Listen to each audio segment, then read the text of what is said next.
साथ ही अब यूक्रेन के रिहायशी इलाकों में भी रूस के हमले बढ़ गए। पिछले कुछ घंटों में रूसी मिसाइलों ने कई शहरों को अपना निशाना बनाया,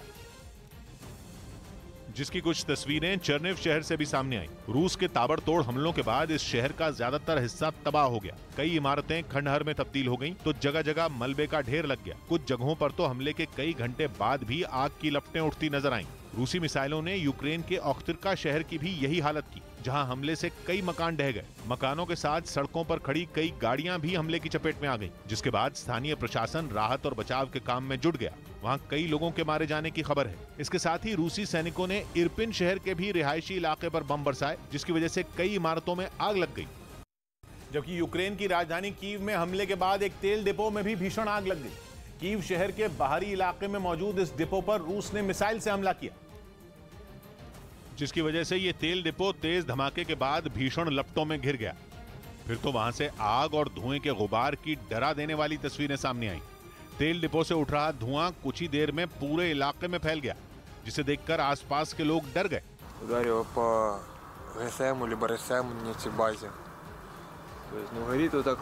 कीव के जिस इलाके में यह हमला किया गया, वहां पिछले 5 दिन से लोग अपने घरों में दुबके हैं। रूस के ताबड़तोड़ हमलों की वजह से पूरे शहर में सन्नाटा पसरा है।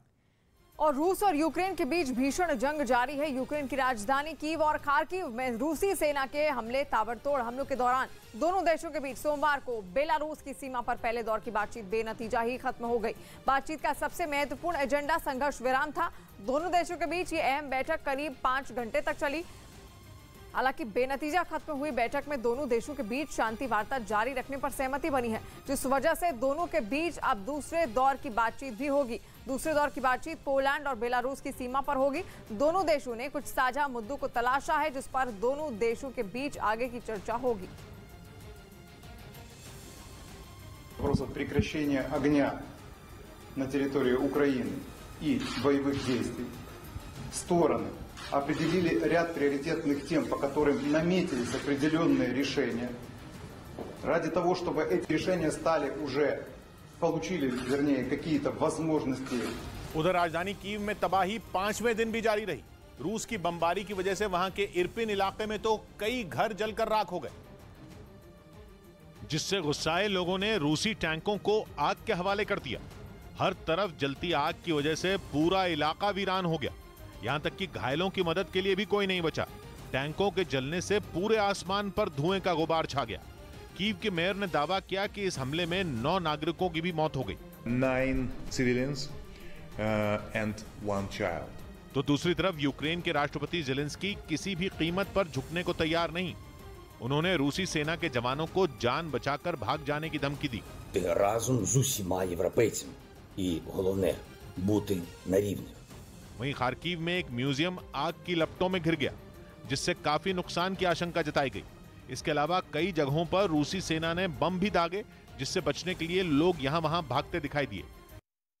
और रूस और यूक्रेन के बीच छठे दिन भी जंग जारी है। इस दौरान सुरक्षा परिषद की बैठक हुई, जिसमें भारत समेत तमाम देशों ने रूस से जंग रोकने की अपील की। सुरक्षा परिषद की बैठक में भारत ने यूक्रेन में मानवीय संकट पर गंभीर चिंता जाहिर की और जल्द से जल्द हिंसा को खत्म करने की वकालत की। इस दौरान भारत ने रूस और यूक्रेन से जंग खत्म करने की बातचीत से ही समाधान निकालने की अपील भी की। बैठक में भारत ने यूक्रेन से भारतीयों समेत सभी विकासशील देशों के नागरिकों की सुरक्षा और उनकी घर वापसी का भी मुद्दा उठाया।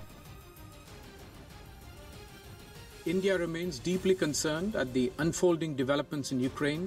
Our considered call for immediate cessation of violence and an end to all hostilities is an urgent imperative. इस बीच यूक्रेन के साथ युद्ध में रूस की सरदर्दी और बढ़ सकती है। उसके सैनिकों के लिए मुसीबत की घड़ी आ सकती है, क्योंकि यूक्रेन के पास एक ऐसा तुरुप का इक्का है, जिसने कई साल पहले अफगानिस्तान में हुई लड़ाई में भी रूस को घुटने टेकने पर मजबूर कर दिया था। एक ऐसा हथियार जो रूस के लड़ाकू विमानों और हेलीकॉप्टर का काल साबित हो सकता है, क्योंकि यूक्रेन के खिलाफ जंग में पहले दिन ही रूस ने अपने लड़ाकू विमानों और हेलीकॉप्टरों की मदद से उसके कई शहरों पर भीषण बमबारी की थी। युद्ध का ऐलान होते ही रूस के गरजते विमान और हेलीकॉप्टर यूक्रेन के शहरों के ऊपर मंडराने लगे थे। उनसे बरसाए गए बमों ने एक के बाद एक कई इमारतों को तहस नहस कर दिया था, और यूक्रेन को समझ नहीं आ रहा था कि वो इस आसमानी मुसीबत से कैसे निपटे। लेकिन अब रूस की इस मुसीबत से पार पाने की तरकीब यूक्रेन के हाथ लग गई। यूक्रेन के पास ऐसा खतरनाक हथियार आ गया जो आसमान में मंडराते रूस के लड़ाकू विमान और हेलीकॉप्टर पल भर में ढेर कर सकता है। और वो है स्टिंगर मिसाइल, जो जमीन से हवा में मार करती है, जिसका वार भी इतना सटीक कि पल भर में सैकड़ों फीट ऊपर उड़ रहे विमान के परखचे उड़ जाएं। इसे चलाना भी बहुत आसान है, क्योंकि इसके लिए कोई खास तैयारी नहीं करनी पड़ती। आसमान में दुश्मन का विमान दिखाई दे तो एक सैनिक भी इस खतरनाक मिसाइल का इस्तेमाल आसानी से कर सकता है। बस इसे कंधे पर रखना है और ताक देना है। बाकी का काम मिसाइल खुद ही कर देगी, यानी वो दुश्मन के विमान को पल भर में मार गिराएगी। और ऐसा ही हुआ था 80 के दशक में हुए अफगानिस्तान युद्ध में, जब अफगान लड़ाकों ने अमेरिकी स्टिंगर मिसाइल का इस्तेमाल करके रूस की नाक में दम कर दिया था। बताया जाता है कि उस युद्ध के दौरान सोवियत संघ की सेना से लड़ने के लिए अमेरिका ने स्टिंगर मिसाइल अफगानिस्तान भेजी थी, जिसका इस्तेमाल वहां बड़े पैमाने पर अफगान मुजाहिदीन की टीमों ने किया था। बताया जाता है कि उस युद्ध में 1985 से 1988 के बीच मुजाहिदीन दस्तों ने करीब 300 से ज्यादा मिसाइलें छोड़ी थी, जिन्होंने सोवियत संघ की सेना के करीब 250 विमान मार गिराए थे। और यही खतरनाक स्टिंगर मिसाइलें अब यूक्रेन के पास बड़ी संख्या में पहुंच रही हैं, जो रूस के हवाई हमलों से निपटने के लिए बड़ी मदद साबित हो सकती है, क्योंकि इनके जरिए बड़ी ही तेजी से हमला किया जा सकता है। इन स्टिंगर मिसाइल को आसानी से एक जगह से दूसरी जगह ले जाया जा सकता है, क्योंकि ये वजन में बहुत ही हल्की होती हैं। मिसाइल और उसके लॉन्चर दोनों को मिलाकर इसका वजन सिर्फ 15 किलो ही होता है, जबकि स्टिंगर मिसाइल की लंबाई भी सिर्फ 5 फीट होती है और इसका इस्तेमाल करके करीब 5 किलोमीटर की दूरी तक के विमान और हेलीकॉप्टर को ढेर किया जा सकता है। अब यूक्रेन को हॉलैंड से 200 तो जर्मनी से 500 और स्टिंगर मिसाइलें मिल रही हैं, जो उसके लिए एक बड़ी ताकत साबित हो सकती हैं। और यूक्रेन की सरकार के अनुरोध पर फ्रांस के राष्ट्रपति इमानुएल मैक्रों ने रूस के राष्ट्रपति व्लादिमीर पुतिन से फोन पर बातचीत की। राष्ट्रपति मैक्रों ने अंतर्राष्ट्रीय समुदाय की मांग को दोहराते हुए ये मांग रखी कि रूस यूक्रेन के खिलाफ अपने हमले को रोके और तुरंत युद्ध विराम करे। वहीं इस बातचीत के दौरान पुतिन ने भी कुछ शर्तें रखी हैं। पुतिन ने कहा कि वो लड़ाई खत्म करके बातचीत के लिए तैयार है, लेकिन ये समाधान तभी हो सकता है जब रूस के सुरक्षा हितों को बिना शर्त ध्यान में रखा जाए और साथ ही यूक्रेन के सैन्य और विमुद्रीकरण के मुद्दों को हल किया जाए और राज्य की तटस्थ स्थिति सुनिश्चित रखी जाए। उधर रूस से भिड़ने के लिए यूक्रेन के सैनिक भी पूरी जान लगा रहे हैं। राजधानी कीव के पास फास्तिव शहर में भी यूक्रेन की फौज के साथ वहां के नागरिक आकर खड़े हो गए, जिससे यूक्रेन के सैनिकों के हौसले तो बुलंद हुए ही, साथ में आम लोगों ने भी रूस से लोहा लेने का पूरा मन बना लिया।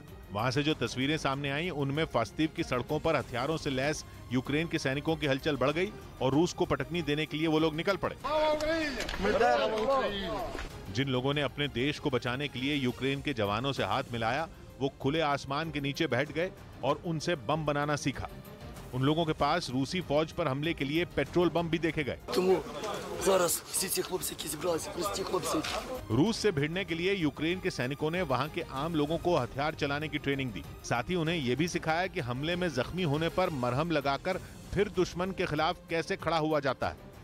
इस बीच यूरोपियन यूनियन ने यूक्रेन का साथ देते हुए पहली बार किसी